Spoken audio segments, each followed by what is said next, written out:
Saudações, bem-vindos ao Primeiro Plano e continuando com a nossa maratona do Oscar aqui no canal, hoje eu vou falar sobre a categoria de melhor animação. Eu vou falar sobre os 5 indicados, quem eu acho que foi esnobado, quem eu acho que leva, para quem vai a minha torcida e quem eu acho que não deveria estar nessa categoria. E como sempre eu faço, eu vou fazer isso em ordem de preferência, do filme que eu menos gosto para o filme que eu mais gosto. E aí no final eu vou falar sobre todas essas outras coisas. Eu não vou fazer uma análise tão aprofundada assim dos filmes, porque senão o vídeo ia ficar muito longo. Vai ser só uma breve resumida de sinopse e um pouco o que eu achei de cada um deles. E eu vou começar com o 5º indicado, que é o que eu menos gosto dessa categoria. E eu estou falando de Red. Essa é uma animação Disney Pixar e a Disney e a Pixar já tem um tempo aí que vem produzindo animações com essa forte mensagem de inclusão, da diversidade, que eu acho muito legal, mas que eu acho que está se tornando repetitiva e é por isso que eu achei o Red não tão interessante assim. O que eu falo quando eu digo essa mensagem da inclusão? Eles sempre trazem personagens que não se encaixam dentro daquele mundo que eles estão inseridos e de alguma forma a jornada desses personagens vai ser em busca dessa inclusão e a mensagem final sempre vai ser que todo mundo precisa ser respeitado pelo que elas realmente são. Então tem o Red, que é muito sobre isso, o Luca, o Encanto, todos trazem essa mesma estrutura e isso pra mim tá se tornando um pouco cansativo nesse sentido. A mensagem ela é importante, mas eu acho que falta um pouco de originalidade em algumas coisas. Red vai contar a história de uma menina que do nada se transforma num panda gigantesco vermelho. E isso acontece quando ela fica brava e ela precisa começar a controlar a raiva dela para que isso não aconteça. E aos poucos ela vai entendendo que isso é uma tradição, uma maldição familiar, né, que já está na família aí há uns bons anos. E é um filme que vai falar sobre isso, né, sobre inclusão, sobre diversidade, mas também vai falar muito sobre essa questão da adolescência, de dominar a raiva, de tentar, enfim, se adaptar da melhor forma possível. Ele é um filme fofo, que tem seus momentos bem engraçados, mas que tem essa estrutura narrativa bastante batida, traz uma coisa de tradição de família que eu acho bonito, que também tem encanto um pouco, e aqui também tem, mas enfim, dos indicados é o que eu menos gosto. Em quarto lugar, eu vou colocar O Gato de Botas 2, que é uma animação que eu gostei. Confesso pra vocês que eu não assisti a primeira animação, porque quando começa muita repetição de uma mesma franquia, isso me cansa. E Gato de Botas vem da franquia do Shrek, que já tem vários Shreks, 1, 2, 3. E aí tem Gato de Botas 1, agora o Gato de Botas 2. Mas eu fui surpreendido por um filme que também traz uma mensagem bonita. No filme, o Gato de Botas acaba descobrindo que ele tá na última vida dele, né? Gatos têm 9 vidas e ele já gastou todas as outras dele, então se ele morrer, ele vai morrer de vez. Então é um filme que vai falar sobre a finitude, vai falar sobre morte e ele toca também alguns assuntos que eu acho bem pertinentes. Ele vai falar sobre transtorno do pânico, que o gato acaba desenvolvendo ali por conta desse medo da morte, que ele é pego meio que de surpresa. E é um filme de aventura muito divertido, que te envolve, tem muitos personagens. Eu acho ele um pouco longo demais, eu acho que tem muitas situações que acontecem, muitos personagens, tem tipo o gato, aí tem um cachorrinho, aí tem a gata, aí tem os ursos com cachinhos dourados, aí tem um lobo que tá caçando ele, aí tem um outro vilão que quer também buscar uma estrela, que eles podem fazer um desejo, né? A jornada do gato é isso, ele vai atrás de uma estrela para fazer um desejo, no caso dele ele quer não morrer, mas enfim, é um filme que também é uma animação que também traz por trás essa mensagem sobre, no caso aqui, a finitude, a morte e a aceitação disso tudo, com uma jornada que é muito divertida, tem situações super engraçadas, super bem boladas, e é um filme que te envolve. Vale aqui ressaltar o trabalho impecável da dublagem original desse filme, que a gente tem Antônio Bandeiras, Salma Hayek, Wagner Moura, Florence Pugh, enfim, tem um time que é de peso e faz um trabalho bastante impressionante. E tá aqui em quarto lugar na minha lista. Em terceiro lugar, eu vou deixar uma animação da Netflix chamado Fera do Mar. Essa é uma animação da Netflix e a Netflix vem inovando nas animações dela, crescendo muito a qualidade dessas animações e colocando ali pau a pau com grandes estúdios como a DreamWorks, como a Disney, Pixar, etc. Tanto é que a Netflix vem com 2 animações aí nessa categoria. E Fera do Mar é uma animação que vai contar a história de uma cidade que é atormentada por monstros marinhos. É uma cidade que vive, né, desse comércio do mar e piratas são contratados para matar essas feras. São monstros gigantescos que assolam a cidade, que aterrorizam a cidade, dizem eles, né? Então é uma guerra que vem acontecendo há muitos anos dentro desse mundo criado nesse filme. E tem uma criatura especial que ela já, enfim, causou danos físicos em alguns dos piratas. E aí ela é a criatura mais temida entre todas. E o filme vai contar a busca, né, a caça dessa criatura que é muito difícil, muito forte, é muito aterrorizante. Só que a gente acaba descobrindo que ela não é tão aterrorizante assim. E aí a gente acaba ao longo da animação descobrindo quem de fato são os verdadeiros vilões dentro dessa história.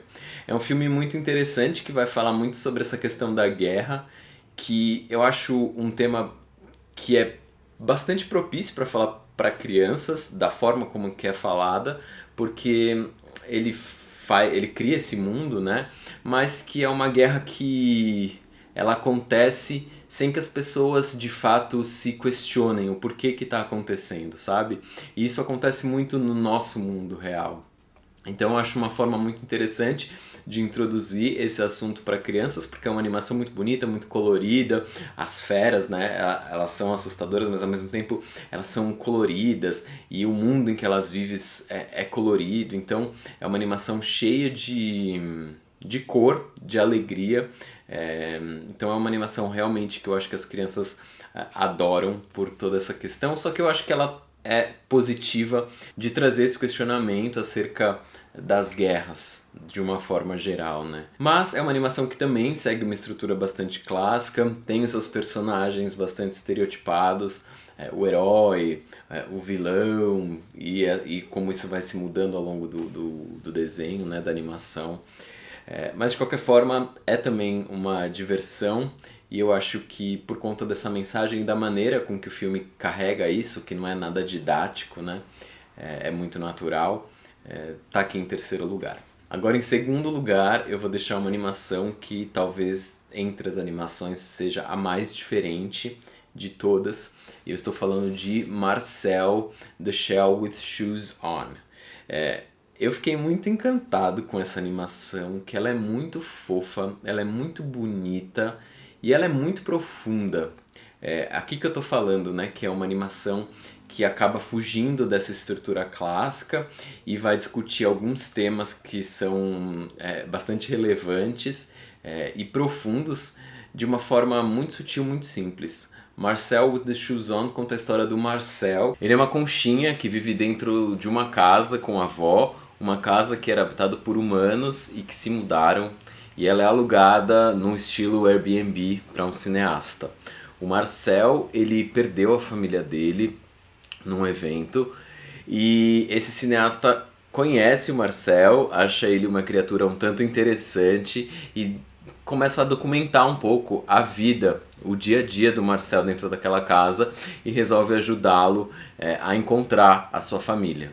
É obviamente um falso documentário, o que a gente chama de mockumentary, e Essa estrutura narrativa, essa escolha narrativa do diretor é muito interessante porque a gente vai acompanhando a vida do Marcel através da lente desse cineasta, né? Que vai perguntando sobre a vida dele, o que, que ele faz, como que é a vida ali, como que eram os habitantes que moravam ali na casa. Então é um filme que vai falar muito sobre vida, sobre o amor, sobre a morte, sobre assuntos bastante profundos, de uma forma muito simples, muito bonita e que é bastante profunda. Ela não é óbvia, né? Já essa estrutura, essa escolha narrativa já é muito diferente. E o Marcel é uma figura muitíssimo cativante. É impossível você não se apaixonar pela figura do Marcel, que é muito fofo. O Marcel é brilhantemente dublado pela Jenny Slate. E a gente tem Isabella Rossellini também dublando a personagem que faz a avó do Marcel, que é uma personagem também ímpar. Então é uma animação que eu gostei, que eu fiquei encantado, porque é muito simples, é uma ideia muito simples, mas que ela é bastante profunda para falar sobre tantos e tantos assuntos. Então tá aqui em segundo lugar na minha lista. E em primeiro lugar, o que não é surpresa para ninguém, está Pinóquio, do Guillermo del Toro. E é muito interessante essa animação ter surgido agora, nesse momento, que a gente teve recentemente uma adaptação de Pinóquio para live action pela Disney, né, que pega o desenho original da Disney e transforma num filme que tem diversos problemas, assim, e aí o Guillermo del Toro chega e ressignifica toda essa história, e por isso que ele está aqui em primeiro lugar na minha lista. Primeiro, a forma com que o Guillermo del Toro decide fazer essa animação é muito bonita. Ele usa a técnica de stop motion, que é aquela técnica de você fotografar quadro a quadro a movimentação, então é algo que demora muito. Filmes em stop motion demoram anos para serem feitos e com Pinóquio não foi diferente. E ele é um projeto muito ousado, porque ele vai trazer a história do Pinóquio, mas com uma roupagem completamente diferente, muito mais sombria, muito mais densa, muito mais profunda. Ele traz o filme para o contexto da guerra na Itália, então tem toda a questão do fascismo do Mussolini, que é muito presente dentro da vida daqueles personagens. E o Pinóquio é também um personagem muito rico, muito complexo.